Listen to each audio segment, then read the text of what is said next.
Welcome back to another book highlight. We have reached chapter 15 of My Father the King, and now chapter 15 is a very special chapter.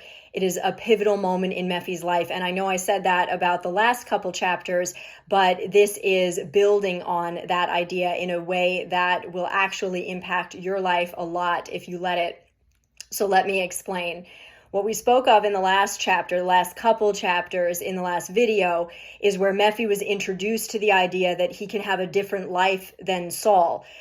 He believed for a long time, in my novel, what I develop is the idea that he believed for a long time that he was bound to be cursed by Saul's sin, but now he's realizing he can have a life that honors God. And in the last video, we talked about how he chose to leave resistance behind and just be willing to face the future with God. That simple.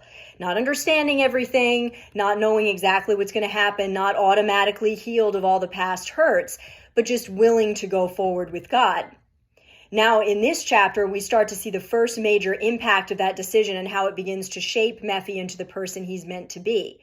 What emerges in chapter 15 is actually the best trait that Mephi displays throughout the rest of the novel, and it's what people really value in him that sets him apart from others, especially in David's court later.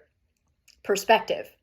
Now, you don't automatically get perspective by living in poverty or undergoing trauma. You get it by giving your situation over to God and letting Him get His hands on it and direct your way out of it. Mephi doesn't think the decision he made in favor of God was that big of a deal, but it changes everything, and we see this beginning in chapter 15. So what does Mephi display because of his decision towards God? The perspective of heaven, God's vision. The little town where he's staying finds out that the Philistines have regrouped and their enemy is coming back with a vengeance, and they're not sure if David will be able to defeat them. He's still a fairly new king, and not everyone is absolutely confident in him yet, but here's where things change for Mephi. In the midst of this desperation, being, sucked back into a really desperate war again. Whereas before, Mephi has always viewed David with jealousy and annoyance, like he's this golden shepherd who had such a perfect life and he took what was rightfully mine. I could never have the favor that he has. That perspective actually limited Mephi quite a lot because it shut him out of the favor David enjoyed. He never thought he could understand or experience it, and so he was actually acting a lot like Saul, resenting David not being a part of what God was doing because he believed he'd been shut out. It's so easy to believe because you're not doing something as big as someone else, you're not being used by God. Sound familiar to anyone? But now Mephi sees that they desperately need David to defeat the Philistines and save them. And so in the midst of that realization, Mephi sees that David's favor from God is actually a benefit to Israel. It's not just something that's for David only and he just gets to be king and the rest of the people are losers. David gets to be king, but the favor that he carries touches and benefits all Israel. And God lifted David up to be a blessing to the whole nation, including Mephi.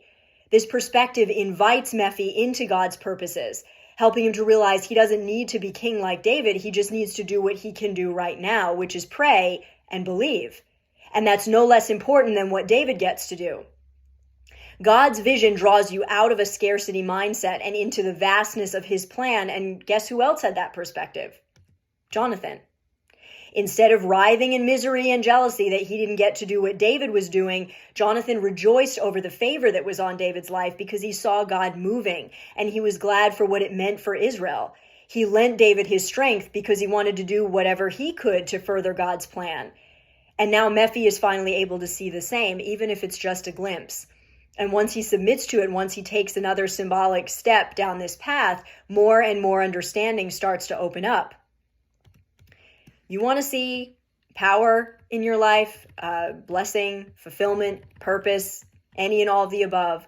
Lay your life before God and lean into those moments that make you cringe, the ones that highlight your insecurity, and simply ask God for his perspective on it. Where do you fit? What is he doing? What does he want you to see? Listen with an unbiased mind, a surrendered heart, and you will see everything change.